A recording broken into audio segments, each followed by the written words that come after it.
No matter where you are right now, no matter what time you're listening to this, there is one thing I can safely say about you right now. Your body is being bombarded with cosmic rays. In fact, pretty much every moment of your life since you've been born, you've been hit with cosmic rays. Learn more about cosmic rays, what they are, and where they come from on this episode of Everything Everywhere Daily.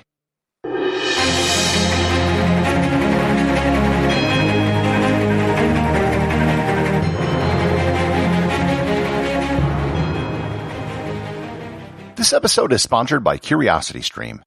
I've talked many times before about CuriosityStream, but if you still haven't gotten a subscription, you really need to consider doing it. CuriosityStream has thousands of educational and documentary programs covering a wide range of subjects. I personally watch CuriosityStream several times a week, and I've used their programs to get ideas for this podcast, as well as doing show research. You can get an entire year of CuriosityStream for less than $20. It's so cheap that you almost can't afford to not get it. If you're even remotely curious about the world you live in, and let's face it, you are because you listen to this podcast, go to everything-everywhere.com/curiositystream to start your subscription. Once again, that's everything-everywhere.com/curiositystream. The discovery of cosmic rays coincided with the discovery of radiation. Radiation was first discovered in 1896 by French physicist Henri Becquerel when he famously put photographic plates in a drawer with uranium. Subsequent experiments done by the likes of Marie Curie and others showed that radiation was a property that came from certain substances. Rocks with radioactive elements were thought to be where radiation came from. In 1909, German physicist and Jesuit priest Theodor Wolff created an electrometer which was sealed in an airtight container. An electrometer is a simple device with two gold foil leaves. In the presence of ionizing radiation, the gold leaves would separate, and the further they would separate, the more radiation would be present. He took his electrometer to the top of the Eiffel Tower and, surprisingly, found out there was more radiation at the top than there was at the bottom. Based on the current theory of radiation at the time, this observation made absolutely no sense. If radiation came from rocks, then there should be less radiation the further you got away from the ground, not more. Most of the physics community dismissed Wolff's findings. However, one Austrian physicist named Victor Hess wanted to verify Wolff's finding himself. He made 3 more advanced electrometers and took them with him in a hot air balloon. He went up to 5,300 meters or 17,000 feet and found that the radiation was 4 times higher than it was on the ground. At first he thought that it must have been something coming from the sun, so he did another balloon flight at night and another during a solar eclipse and found the exact same thing. He concluded that high-powered radiation was entering our atmosphere from space.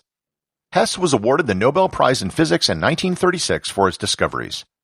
The term cosmic ray was coined by American physicist Robert Millikan, who ran tests to measure the amount of ionization at very high elevations with automated electrometers and balloons, as well as testing it far below sea level. The term cosmic ray is actually a misnomer, as I'll explain in a bit, as the term ray implied light. At first, it was thought that cosmic rays were high-energy photons like gamma rays. More discoveries were soon made about this mysterious radiation from the heavens. In 1927, it was found that cosmic radiation was lower at lower latitudes and higher at higher latitudes.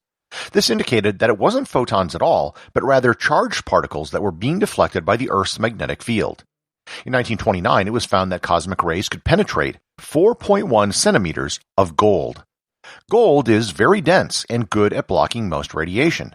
If something could get through that much gold, it had to have a lot of energy behind it. In 1930, an Italian physicist named Bruno Rossi predicted that if the particles were charged, then we should see a difference in the intensity of cosmic rays based on the direction they came from. Sure enough, it was found that cosmic rays coming from the west were stronger than those coming from the east, again, due to the polarity of the Earth's magnetic field. So, if the cosmic rays aren't photons as originally thought, then what are they? What we know is that 99% of cosmic rays are atomic nuclei. 90% are protons, which are nuclei from hydrogen atoms, and 9% are the nuclei of helium atoms. If you remember back to my episode on Radiation 101, helium nuclei are known as alpha radiation. The remaining 1% are electrons, which is also known as beta radiation, as well as a small number of antimatter particles that hit the atmosphere, as well as the nuclei of heavier elements. The other thing we know is that they have a lot of energy. The highest energies ever observed in a cosmic ray particle have been 3.2 times 10 to the 20 electron volts. An electron volt is a unit of energy used for subatomic particles, so it isn't something that you can relate to in everyday life. So to put that into perspective, the most powerful cosmic rays are 40 times more powerful than the particles in the Large Hadron Collider in Switzerland. Or, to put it into an even better real-world example, a single subatomic particle can have the same energy as a baseball being thrown at 56 miles per hour. You might be wondering why you never feel like you're getting hit by a 56 mile per hour baseball all the time. First, most particles don't make it to the surface of the Earth. They will hit air molecules in the atmosphere and start a cascade of other particles which rain down on the surface. Second, if one did hit you, you really wouldn't notice because it would just go right through you. In fact, there's a good chance that some cosmic particles went through your body since this episode started. And I'm not even talking about neutrinos, which is a whole other episode, and trillions of them have passed through you in that same amount of time. You might now be wondering, is this dangerous? Well, as I mentioned in my previous episode on radiation, this is radiation. Cosmic rays are probably the single biggest source of radiation that most people experience in their lifetime. If you live at a higher altitude, let's say Denver or Quito, Ecuador, you'll have more radiation exposure than someone who lives at sea level. Likewise, flying in airplanes will increase your radiation exposure due to cosmic rays. Your level of exposure will primarily depend on how much you fly and at what altitude you fly. For the most part, cosmic rays pose no real health threat. All life forms throughout the history of life have been exposed to cosmic rays, and we evolved for our DNA to repair low-level radiation damage. One thing that can be damaged by cosmic rays is computers.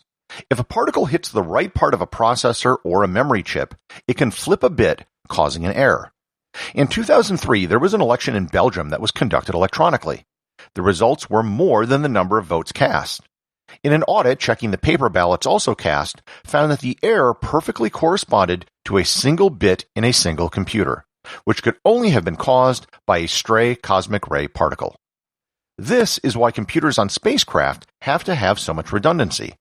The space shuttles had to have triple redundancy for exactly this reason. The issue of cosmic rays is also a huge consideration for long-term spaceflight.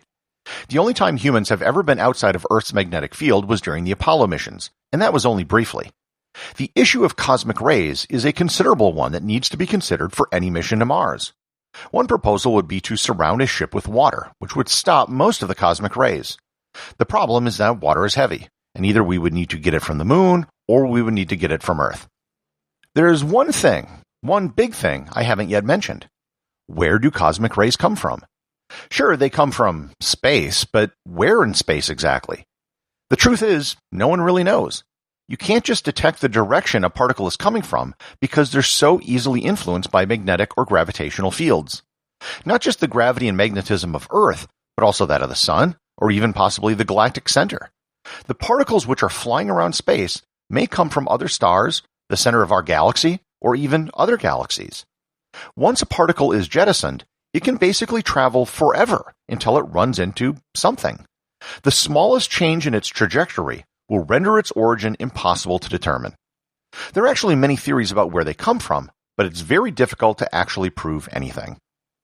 Cosmic rays are all around us, all the time, and always have been. There really isn't anything you can do about them, and so long as you remain on Earth, it also really isn't anything to worry about. However, if you're traveling in interplanetary space, it probably is something you might want to consider. The associate producers of Everything Everywhere Daily are Peter Bennett and Thor Thomsen. If you'd like to support the show, please join the list of patrons over at patreon.com. And also remember, if you leave a review or send me a question, you too can have it read on the show.